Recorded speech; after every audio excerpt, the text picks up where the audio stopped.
وما أرسلناك إلا رحمة للعالمين.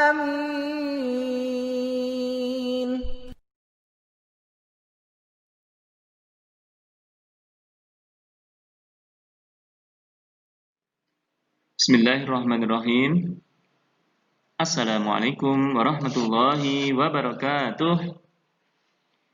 Bagaimana kabar kalian semuanya? Anak-anak kelas 3, semoga senantiasa diberi kesehatan dan juga diberi berkah oleh Allah Subhanahu wa taala. Baik anak-anak yang kami sayangi, kita akan melanjutkan pelajaran kita, yakni tema 4, kewajiban dan hak. Silahkan kalian lihat ya, tema 4 kewajiban dan hak, subtema 1 ya, subtema 1 kewajiban dan hakku ketika di rumah.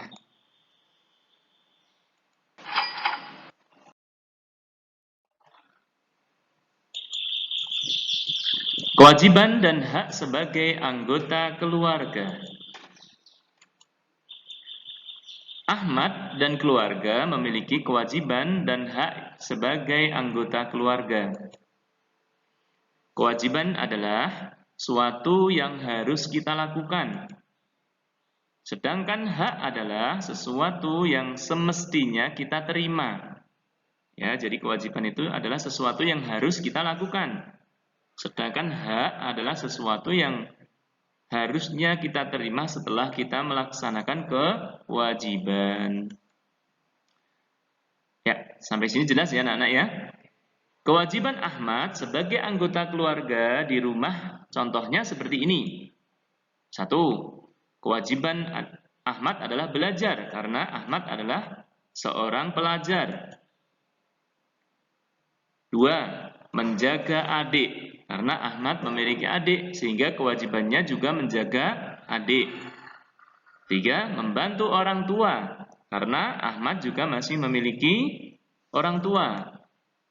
Yang keempat, senantiasa mentaati nasihat orang tua. 5. Menghormati semua anggota keluarga. 6. Menghargai pendapat semua anggota keluarga. Ini diantara kewajiban-kewajiban Ahmad dan juga kalian ketika di rumah. 7. Mendoakan orang tua. 8. Menyayangi mereka berdua. Ya, menyayangi kedua orang tua. Doanya tentu kalian hafal ya. Kemudian selalu berterima kasih atas pemberian mereka. Ya, apapun yang diberikan oleh kedua orang tua kita, insya Allah itulah yang terbaik untuk kita. Ahmad juga memiliki hak sebagai anggota keluarga di rumah. Ya, kalau kalian sudah menjalankan kewajiban, maka kalian memiliki hak. Di antaranya mendapatkan pendidikan yang baik, yang layak. Ya, seperti kalian disekolahkan di SD Al-Madinah. Ya, ini merupakan hak yang besar untuk kalian ya. Kemudian mendapatkan kasih sayang dari orang tua. Ya, tentunya kalian semuanya juga sudah mendapatkan hak tersebut. Ya. Mendapatkan perlindungan dari orang tua. Ini mesti ya kalian semuanya seperti Ahmad ini ya, mendapatkan perlindungan dari orang tua. Mendapatkan kesehatan dari orang tua. Ya, kalau sakit tentunya kalian juga akan diobatkan oleh orang tua kalian sebagaimana Ahmad ya. Kemudian mendapatkan perlakuan secara adil dari orang tua. Tentu ini juga sama seperti kalian ya. 6. Mendapatkan hak bermain dan berolahraga. Demikian juga dengan kalian, tentunya sama ya. Kalian mendapatkan hak untuk bermain dan berolahraga.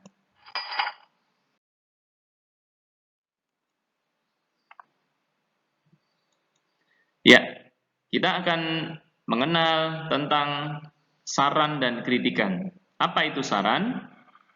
Ya, saran adalah sebuah solusi untuk atau sebuah solusi atau jalan keluar yang ditujukan kepada seseorang untuk menyelesaikan sesuatu permasalahan yang terjadi. Ya, saran itu adalah kita memberikan solusi, memberikan jalan keluar ya untuk seseorang agar bisa menyelesaikan sebuah permasalahan. Ini yang disebut dengan saran.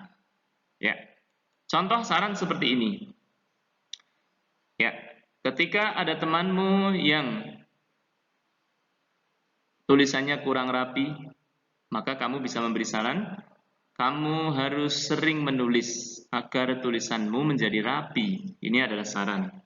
Contoh ketika kamu melihat temanmu yang kamarnya tidak bersih, maka kamu bisa memberi saran, bersihkanlah kamarmu agar kamarmu bersih dan rapi. Ini adalah saran. Contoh yang lain, ketika kamu melihat temanmu mau makan tidak mau cuci tangan, maka kamu bisa memberi saran, sebaiknya kamu mencuci tangan terlebih dahulu sebelum makan. Ya, itu adalah contoh-contoh saran. Dari pengertian di atas dan juga contoh-contoh tadi, tentunya kalian sudah tahu apa yang dimaksud dengan saran. Ya. Kemudian sekarang kritikan. Apa itu kritikan? Kritikan ialah sebuah pendapat yang dikeluarkan oleh seseorang untuk mengomentari suatu keadaan tertentu. Ya, jadi pendapat seseorang untuk mengomentari keadaan tertentu. Contoh, ya, kalau tadi contoh saran, sekarang contoh kritikan.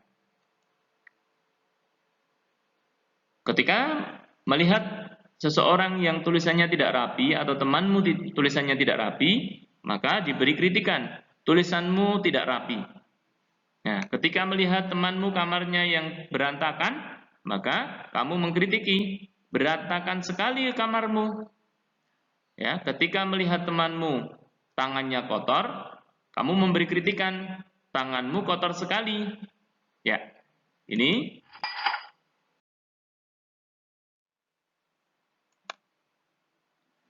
ya, tentu dari kedua hal tadi antara saran dengan kritikan, kalian sudah bisa membedakan secara mudah ya.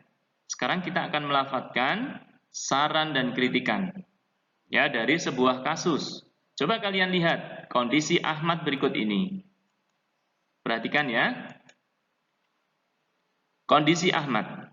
Ahmad sering terlambat datang ke sekolah karena tidurnya terlalu larut malam. Maka kalian atau kamu bisa memberi saran. Seharusnya Ahmad tidur lebih awal agar tidak terlambat ke sekolah. Ini adalah saran yang baik. Ya, ciri untuk kalimat saran ini adalah diawali dengan seharusnya atau dengan kata sebaiknya. Ini ciri, kalian ingat-ingat ya. Jadi ciri kalimat untuk saran ini dengan diawali dengan kata seharusnya atau sebaiknya. Contoh yang lain, coba perhatikan. Ahmad ingin bermain. Ya, Ahmad ingin bermain dengan teman-temannya selepas pulang sekolah. Namun Ahmad masih memakai seragam sekolah. Ini baik apa tidak? Bermain sambil menggunakan seragam sekolah. Tentu ini jelek, ya kan? Maka kalian bisa memberikan saran, sebaiknya Ahmad ganti baju dulu sebelum bermain agar seragamnya tidak kotor dan tidak rusak. Ini saran, ya. Cirinya tadi yang pertama diawali dengan apa? Yakni dengan kata seharusnya atau sebaiknya. Ya, begitu anak-anak ya. Insya Allah kalian sudah paham cara memberi saran.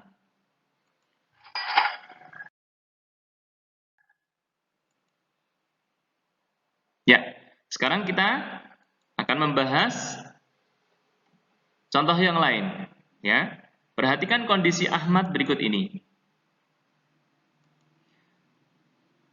Ahmad sering makan memakai tangan kiri. Ini adalah hal yang jelek. Maka kamu bisa memberikan kritikan. Kalau yang sebelumnya tadi adalah saran, sekarang kritikan. Ya. Makan dengan tangan kiri adalah temannya setan. Apa kamu mau jadi temannya setan? Nah, ini adalah contoh bentuk kritikan ketika melihat Ahmad memakan dengan tangan kiri. Contoh kondisi yang lain. Ya. Ketika Ahmad memasak ikan goreng. Ya. Kritikan, masakanmu kurang mantap, Mat. Ya. Karena bumbu yang kau masukkan masih kurang. Ini adalah kritikan.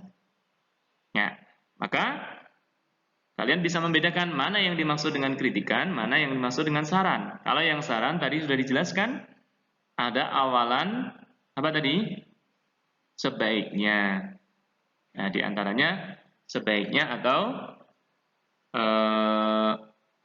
bagusnya, begitu ya. Baik, ini setelah sampai di sini, tentu kalian sudah paham mana di antara kedua ini, antara saran dengan kritikan yang lebih baik. Tentu dua-duanya akan dipakai sesuai dengan kondisi yang ada. Sekarang penyelesaian masalah. Ya.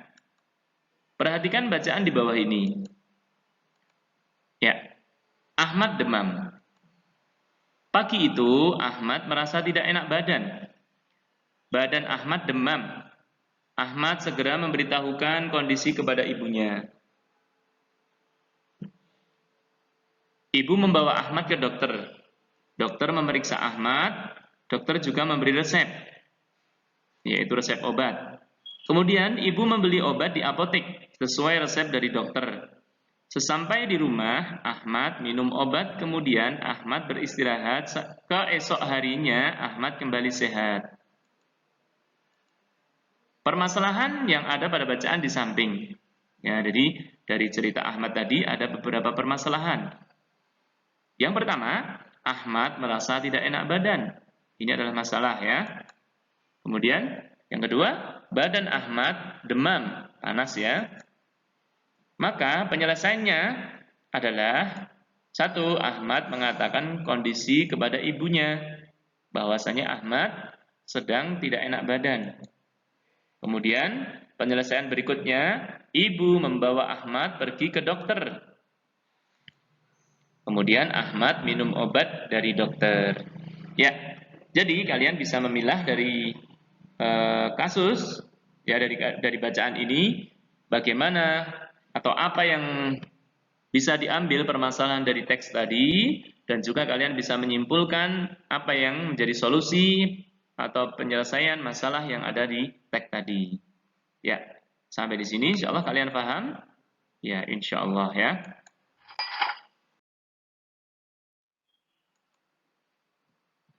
Tahukah kamu tips agar tubuh kita sehat?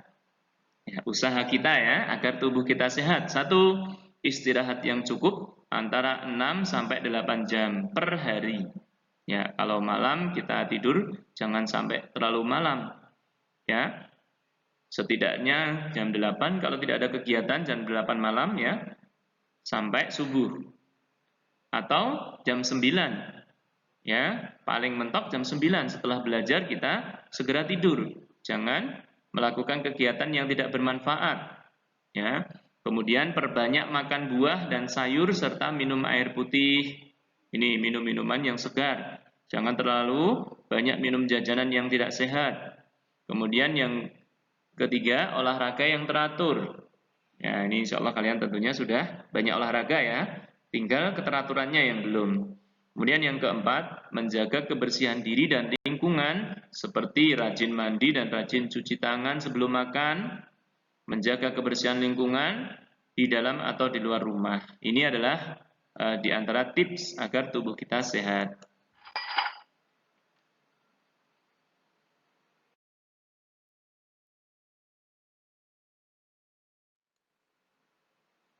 Kewajiban dan hak sebagai anggota keluarga terkait pakaian. Ya, materi PKN. Setiap anggota keluarga memiliki kewajiban dan hak terkait dengan pakaian. Apa kewajiban anggota keluarga terkait pakaian? Dan juga apa hak anggota keluarga terkait dengan pakaian? Kewajiban anggota keluarga terkait dengan pakaian. Menyimpan pakaian dengan rapi agar tidak rusak. Mencuci pakaian yang kotor agar senantiasa bersih, merawat pakaian dengan baik. Kemudian hak anggota keluarga terkait pakaian, mendapatkan pakaian yang baik, mengenakan pakaian yang bersih. Ini adalah haknya.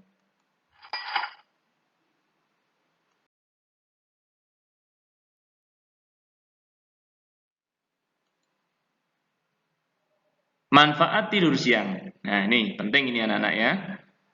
Jadi kalau kalian nanti sudah masuk, sudah pembelajaran biasa, insya Allah akan kita biasakan untuk tidur siang karena banyak manfaatnya. Di antaranya adalah tidur siang menghilangkan rasa lelah. Sudah bermain dan belajar dari pagi hingga siang, maka perlu istirahat agar rasa lelahnya hilang.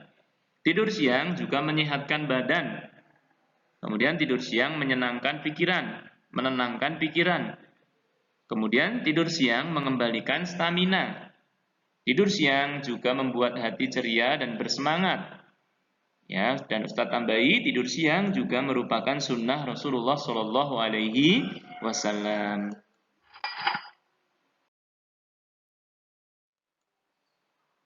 Ya, kita akan masuk ke pembelajaran matematika, anak-anak. Menyatakan suatu bilangan sebagai jumlah dari dua bilangan.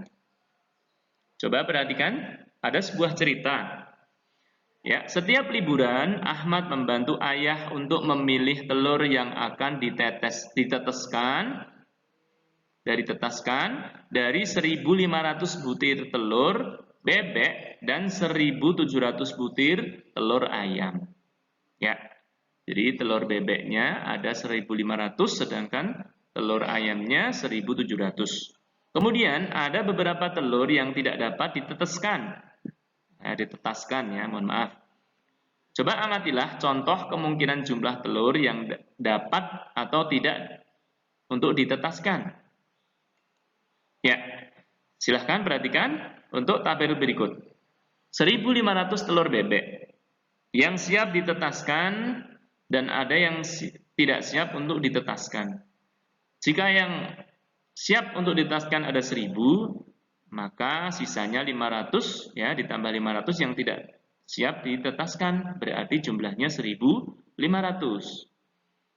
Kemudian yang siap ditetaskan ada seandainya ada 900 ditambah 600 yang tidak siap ditetaskan, jumlahnya juga 1.500. Ada 800 yang siap ditetaskan ditambah dengan yang tidak siap untuk ditetaskan 700, jadinya juga 1.500. Sekarang seandainya antara yang siap ditetaskan dengan tidak siap ditetaskan sama, yaitu 750 ditambah 750, maka jumlahnya sama, yaitu 1.500 telur bebek. Ini adalah kemungkinan-kemungkinan. Kemudian yang kedua, contoh yang kedua tadi, telur ayam yang jumlahnya 1.700, maka memiliki 4 kemungkinan juga. Yang siap ditetaskan ada 1.000, yang tidak 700, totalnya 1.700. Yang siap ditetaskan bawahnya 900 dan yang tidak siap berarti ada 800, jumlahnya juga sama 1.700. Kemungkinan juga yang siap dengan yang tidak siap ditetaskan misalnya sama ya, 850 ditambah 850, maka jumlahnya 1.700 telur ayam. Ataupun yang terakhir, yang keempat, yang siap ditetaskan 750 dan sisanya yang tidak siap ditetaskan ada 950, maka jumlahnya sama 1.700. Ya, demikian cara untuk menyatakan sesuatu bilangan sebagai jumlah dari dua bilangan.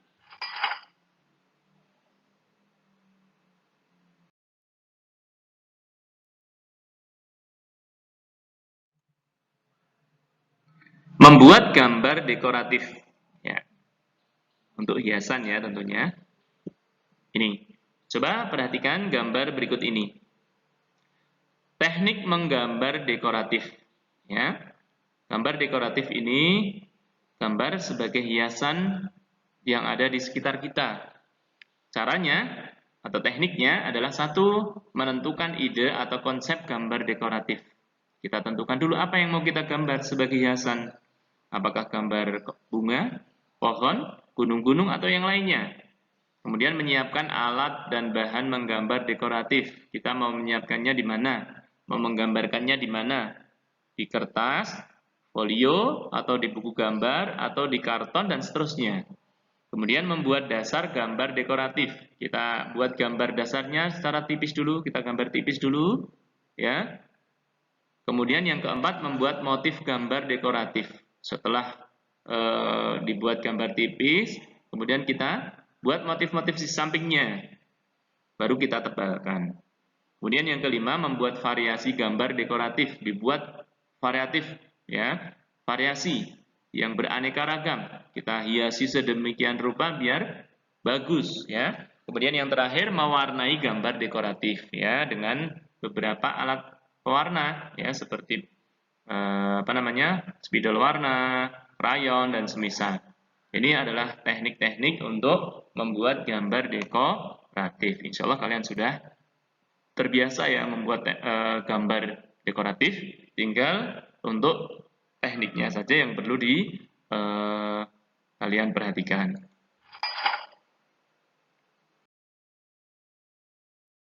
Ya, demikian anak-anak, pembelajaran tema keempat ini sudah selesai. Semoga apa yang kita pelajari pada pertemuan kali ini bisa memberikan manfaat bagi kita semuanya dan bisa kita terapkan untuk kehidupan setelah setelah kita sudah selesai ya dari bangku sekolah. Baik, mudah-mudahan Allah Subhanahu wa taala senantiasa memberikan kalian semuanya untuk semangat dalam belajar ya, dan juga memberikan keberkahan dalam belajar kalian. Kita tutup doa penutup majelis. Subhanakallahumma wa bihamdika asyhadu an la ilaha illa anta astaghfiruka wa atubu ilaik. Assalamualaikum warahmatullahi wabarakatuh.